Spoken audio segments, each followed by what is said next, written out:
Hi everyone, welcome back to Fleecimals Friday. I'm Michelle from Fleecimals, here to teach you some life skills with sewing and crafting. In today's video, I'll be showing you exactly how I take product photos for my plushies, as well as how I edit them to make them best appear on social media and on my website. So come along with me. Alright, so I have my full setup here, which includes a large post-it note, the extra large post-it notes, and a white piece of poster board underneath. I like to do this so that way I have a full flow of white so you don't get any creases in the background of the shot. So I have a little octopus friend set up, and I usually mainly use the lights that are already in my studio, as well as one little table light so I can get full brightness and definition. I then try to clean up any of the little fuzzes that are on my plushies, because being plushies, they do collect little fuzzes. And the more I can do now, the less I have to edit out later.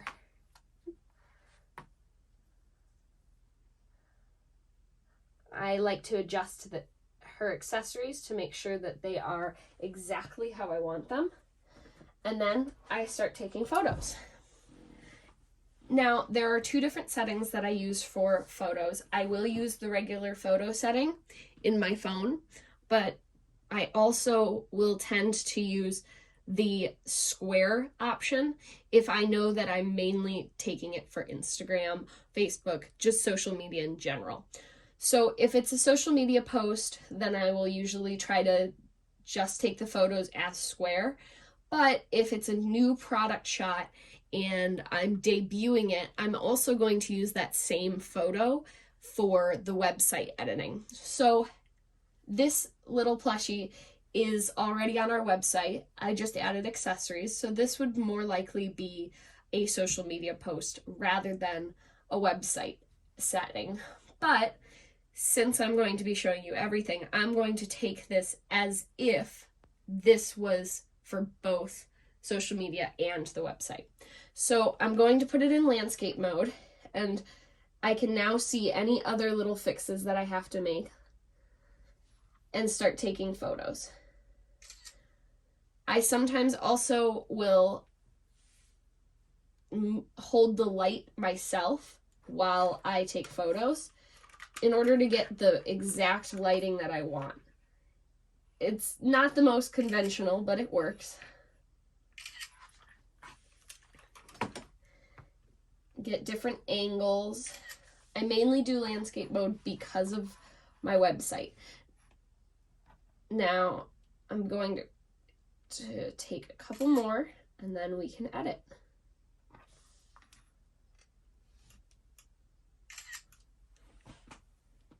Alright, so the first thing I've done is bring the photos that I just took and downloaded them onto my computer. I'm now going to go through and find the photo that I like the most of this product, and then I'll edit it. So I don't really like these, so usually I weed it out, and as soon as I know I don't like it, I'll get it out of there.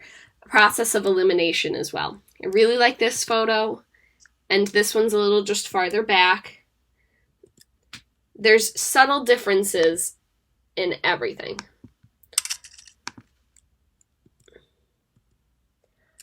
So I think the strongest photo is between these two. And now the pose of the plushie as well as the angle of the camera doesn't change much. But what changes is the light source. So I'm going to choose which one I think is strongest. And I think this one is, especially with that subtle gradient in the background. I'm going to take this photo and bring it directly into Photoshop.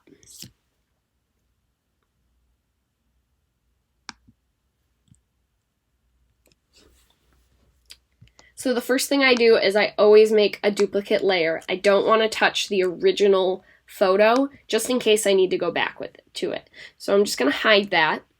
And for the website photo, I need to have a PNG without a background, to have just a floating plushie. The fastest and actually easiest way that I found this works is to first go up to select and do subject. And this will select what it what Photoshop believes to be the subject of the photo. Especially with soft goods and fluffy things, you're probably going to have to go around and add and take away. So it did take away some of the coffee and it added some under the pretzel. So I'm just going to take my lasso tool and fill in this area. I actually like the polygon lasso tool, and so for now I have to go to photography in order to get to it, but I might have to go back to web design. It also captured some underneath the coffee, so what I find easiest first is to get rid of that and then go in and carve out what you do want to keep.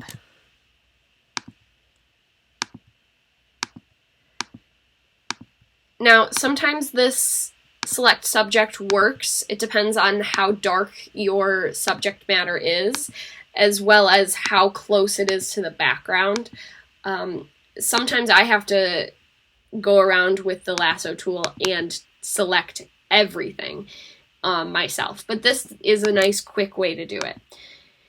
Now, Photoshop can't discern this area because the shadows blend into the plushie, but luckily, since I took the photo, I understand that the plushie ends right there. And then I can trace around the pretzel as well and finish off on this foot.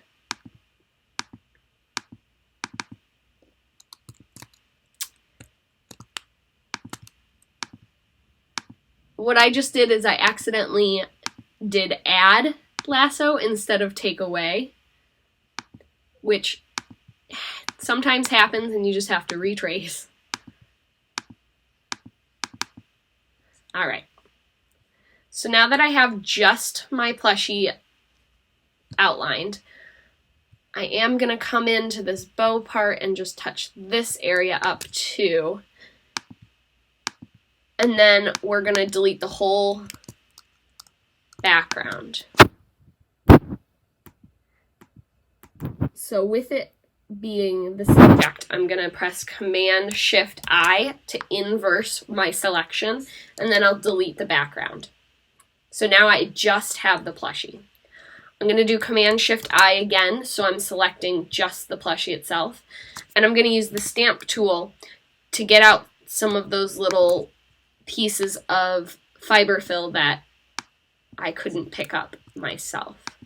I'm just using the area from below the string to cover it. So with the stamp tool, it's just pressing S, or it's this one right here. You're going to press Alt if you're on Mac, and you're going to choose a spot very similar, if not very close to it, and then trace over the fur. Usually once I have a good angle on it, I can use the same stamp tool, but if I go from vertical to horizontal, like right now, my clone is right next to my stamp, it's not going to work for this. It'll just duplicate it over here. So I'm going to go a little farther away to get rid of these little spots. Now, the reason I clean up my plushies like this is because, well, one, it's going on social media, it's going on my website. I want a perfect product photo. But two, in real life, you probably wouldn't notice these little pieces. And if you did, you would recognize that, oh, this is a stuffed animal. It's going to have little pieces of fiber fill stuck to it. So I just like to perfect my plushies, but not change exactly what they are. Like I wouldn't take away the stitch line to make it look smoother. I wouldn't take away some of these little furry pieces to make the foot look different. I'm just trying to touch it up so that way it's as honest as possible. And that comes into play when adjusting the color as well. Now, as I go over with the stamp tool, this is a time that I'll also notice if there are any errors in the selection. So right here I can tell that it didn't select everything. So I'm going to go through with my lasso tool and clean that up again. The lasso tool is right here on the palette, but I also usually just press L with the short keys. All right, so I'm going to select all with Command A, and then I'm going to get my wand, which is W, and I'm going to click on this background, which is going to select just the background, and then I'm going to inverse it so I have selection on my plushie. If there are any other touch-ups, I'll keep going with the stamp tool. There's a little reflection on this coffee that I'm gonna hide. And I think we are ready. So the next part is I'm going to grab this exact stuffed animal that I photographed, and I'm going to make sure that the photo matches as closely to what you would see in real life. If I were to hold it up to the screen, it's not going to be the exact colors, but my eyes will perceive them in two different ways. So I want to make sure that what people are seeing online, since they haven't seen it in real life, I want to make sure that those are as similar as possible. So having my plushie next to me is a great way to do that.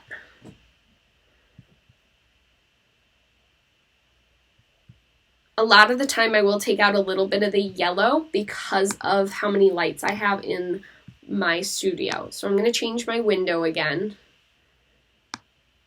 If my essentials window worked, I would have my toolbar here and I would just leave it on that. But since mine's not working right now, I have to switch back and forth between photography and web. It's a little annoying, but you have to do what you got to do. So we're going to go over to this adjustments palette. We're going to click on brightness, and I like to brighten my photo just a tiny bit and touch up the contrast as well. And then I'll go into color balance, and I'll bring up the blues just a little bit because of how yellow the lighting is. And in real life, this plushie is more of a maroon, and this is coming off as very purple. So I'm gonna try to adjust that a little bit to see if I can get it more accurate to the color. All right. So I think that is as accurate as I can get with the color. This I can now save with File Save As a PNG to use on my website.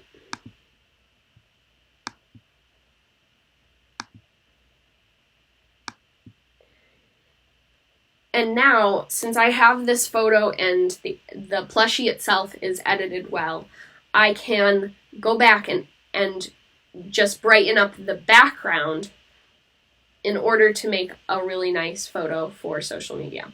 So once this is all saved, we'll go on to that.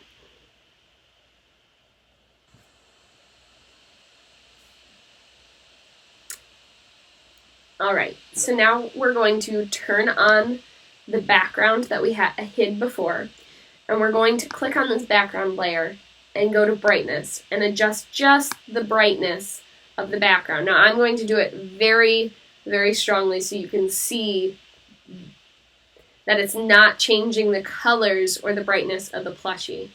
So I'm back to 0, and I'm just going to brighten it a little bit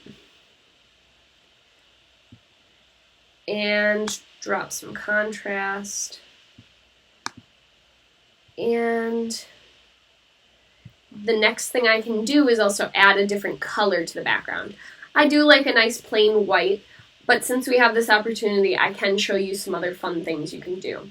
So selected back on that background layer, I'm going to go to adjustments and click hue and saturation. I'm going to select all and press colorize. Now I can play with the color of the gradient that's in the background. I think what would go well with this maroon and purple octopus is a nice blue background. Or maybe a light pink. You can really play with it until you find something that you like.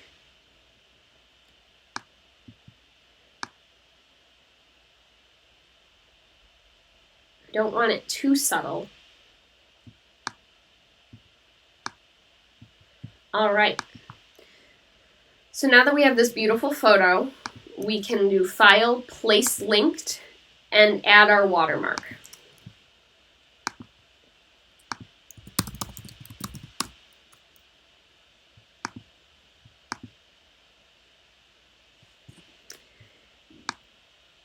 I'm going to bring that watermark all the way to the top.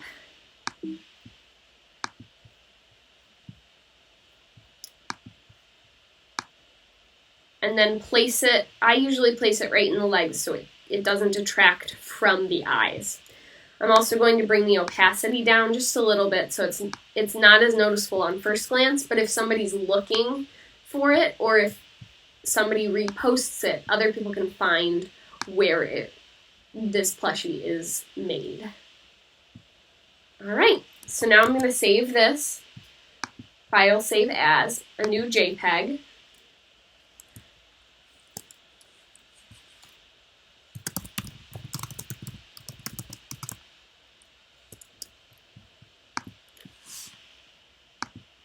And now we have our two photos. Just going to collapse this for now. You can save it as a Photoshop document to go back to as well. So this is our original photo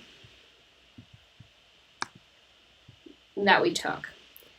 We then turned it into a PNG to have no background to post on our website. And we gave it a fun color background for posting online. So I'm going to show you exactly where the photos go on Fleecimals.com and why I have them as no background. So if you go to Fleecimals.com and you press shop, you can see that, so this is a great example. These photos don't have a background, so there's a nice clean continuation as you scroll. But these photos were added with backgrounds, which kind of blocks them out, and visually it's not as clean. I hope you enjoyed this episode of Fleecimals Friday, and I hope to see you in the next one. Bye!